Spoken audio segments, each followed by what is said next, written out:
Abakkiriza olunaku olwaleero bakedde mu kkanisa ne Eklezia gye basinziza okujjukira abajirizi ba Uganda abaafiiririra eddiini nga baafiira Namugongo, nga ku mulundi guno abantu balubatu ddala bagenda okukkirizibwa e Namugongo olw'okwetangira ekirwadde ekya Ebola. Omwaka guno omukulembeze wa Uganda General Yoweri Kaguta Museveni Tibuhaburwa yayimiriza ebikujjuko eby'okujjukira olunaku lw'abajulizi olubaawo buli nga 3 ogw'omukaaga oluvannyuma lw'okubalukawo kw'ekirwadde eky'Ebola ku muliraano e Congo, era n'abalamazi abaali batandise okutambula okwolekera Namugongo n'abalagira baddeyo gye bava. Bwana mukulu w'e Namugongo Reverend Father Vincent Lubega bw'abadde ayogerako ne radio y'embuga Kyabasa mu Jugumiza Ggwanga ategeezezza nti olunaku olwaleero bagenda kubeera ne mmisa 5 nnambirira era nga buli kitambiro kya mmisa kigenda kwetabwamu abantu 40. Ene etwala abantu nga 100 atuyinza okutuuza nga abantu nga 4 100 n'osalako n'otukabina olabira ddala nti ennamba eyo ntereevu. Ate emmisa bweggwa era ffenna tujja kuyita mu mulyango gumu okufuluma okugenda, abalala abajja okwegayirira bayite walala, ate nga bonna bakebeddwa era nga ne temperature n'okunaaba mu ngalo byonna bikoleddwa, era bwe banaabeera mu Eklezia munda tebajja kubeera interaction kwetawulatawula. Reverend Father Vincent Lubega yayongeddeko nti abantu bonna nga tebannayita ku geeti ey'ekiggwa bagenda kusooka kuyisibwa mu mitendera gyonna egitangira okusaasaana ku Ebola. Tukwataganyizza ne poliisi n'ab'ebyobulamu okulaba nti amateeka gonna n'endagirira yonna Pulezidenti gye yatulagiridde tugituukiriza. Okwegayirira kw'e Namugongo si kwe kwegayirira kwa bulijjo ensi yonna, Uganda yonna ekuŋŋaanira wano kaakati nga bwe twasabibwa Ssaabasumba parish buli emu esomera waayo. Ate ne Namugongo tulina ebisomesa abaabiri mu bisomesa bajja kusomera gye babeera, abatonotono abanajja wano betulinze okulaba nti tubalambika bulungi era nga tugoberera amateeka gonna. Ku geeti mugenda okulaba tutaddewo okunaaba mu ngalo, tulina sanitizer, tulina abasawo abagenda okubeerawo nga bapima temperature. Ate ku ludda olw'ekkanisa ya Uganda enkulu abantu 200 bokka be bakkiriziddwa Ssaabadinkoni w'ekkanisa y'e Namugongo Reverend Canon Michael Waswa Center mu Mwesige, era ng'ono agambye nti abantu 2 bokka bakkiriziddwa ku kiggwa ky'ekkanisa ya Uganda e Nakiyanja be bokka bayitiddwa nga bagenda okukkirizibwa mu kusinza kuno.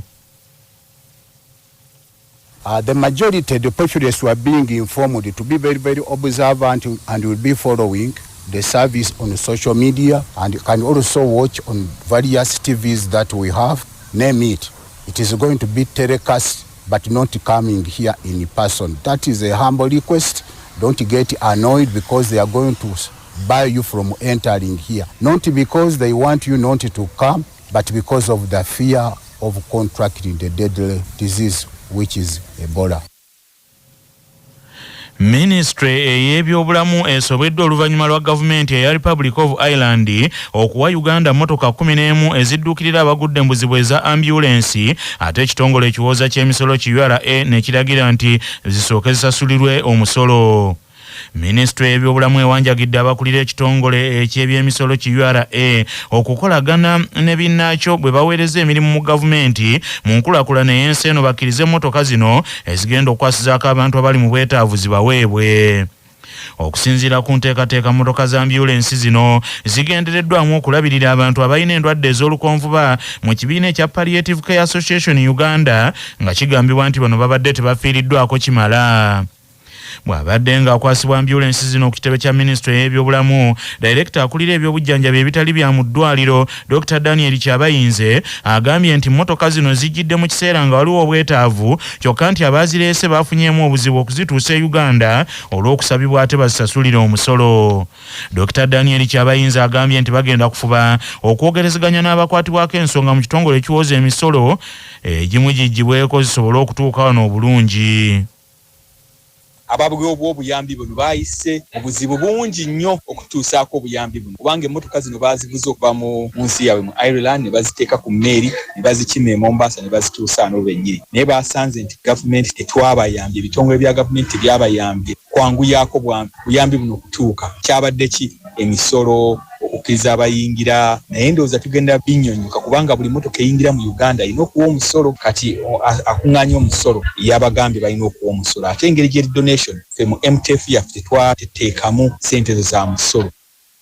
Dr. Daniel Kyabayinze mu ngeri y'emu agambye nti wakyaliwo n'obweraliikirivu ti mmotoka zino olw'okuba zisusseemu mu myaka egikkirizibwa mmotoka eziyingira mu Uganda waliwo n'emisolo emirala egirina okuziteekebwako nga nakyo Dr. Kyabayinze agambye nti bajja kukyogerako. Mu mawulire ag'ebyemizannyo omuzannyi wa ttiimu ya Uganda ey'omupiira ogw'ebigere ya Uganda Cranes Alan Okero alondeddwa ng'omuzannyi asinze banne okukyanga endiba omwezi ogwedde ogwokutaano. Alan Okero ng'omupiira ogw'ensimbi agukyangira mu kilabu ya Young Africans e Tanzania abadde musaale nnyo mu kuyambako kilabu eno okwenywereza ku ntikko eya liigi ya Tanzania mwatebedde ggoolo eziwerako n'okukola emikisa egivaamu ggoolo.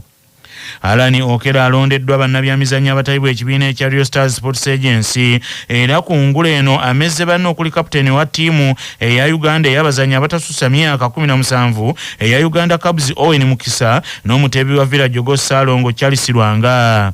Christine Namulumbu omuzannyi wa kilabu ya Prisons ey'okubaka yasinze mu kubaka naddala nga yabadde musaale nnyo mu kuyambako kilabu eno okwangula empaka ez'obuvanjuba bwa Afirika. Ate Peruthi Chemutayi yasinze mu muzannyo gw'emisinde. Amawulire okuva ebweru w'eggwanga gakutuusibwako Mchad Industries abakukolera Mchad Kisubiti, amajani kawoomera, Mchad Muchuzi Mix, akanzaali akazito y'enva ne Mchad Mineral Water, amazzi amawoomu agawonya ennyonta. Omuyimbi ow'erinnya mu nsi yonna munnansi wa America Robert Piabo Bryson avudde mu bulamu bw'ensi eno ng'atemera mu myaka egy'obukulu 75 n'aleka emiranga ebiwobe n'okwazirana mu kisaawe ky'okuyimba mu America ne mu nsi yonna. Robert Piabo Bryson afudde yebulunguddwa ab'omu nju ye wamu n'abooluganda lwe abalala ng'ekimusse ab'enju ye tebannategeeza nsi eno mu butongole naye nga ku nkomerero eya wiiki eyise omukulu ono yakuba obulwadde obwa kifungalaza busimu stroke ekyamuyisa obubi ennyo. Piabo Bryson okuva mu myaka egy'ensanvu yenyigira mu kuyimba ennyimba ezayuguumya ensi omuli The Whole New World, Feel the Fire, Beauty and the Beast, I'm So Into You n'endala ng'ekimu ku byamutunda ennyo ly'eddoboozi lye eppoomu okufa obufi lye yakaddiwa nalyo.